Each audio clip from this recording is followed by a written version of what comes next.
Hi guys, welcome back to our channel, How Logical. In today's video, I'm going to show you how to log into your Paylocryty employee account. So, without further ado, let's jump right into the video. Firstly, make sure that you have stable internet connection. Once you do that, go to your default browser and search Paylocryty employee login. Once you make sure to scroll down a little bit, and you will find Paylocrity online HR and payroll bill for employees. Just click here. Now, you have to click on login, which is on the top right corner of your screen.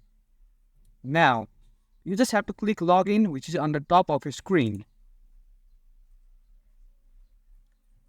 Now, as you can see, you are already redirected to the login portal. You just simply have to enter your company ID, your username, and your password. In case you forgot your password, you can click here and reset your password.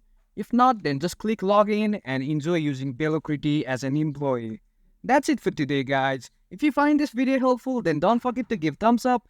Comments and feedbacks are appreciated. Subscribe to our channel and don't forget to hit the bell icon so that I can come up with new videos like this. Until then, have a good time.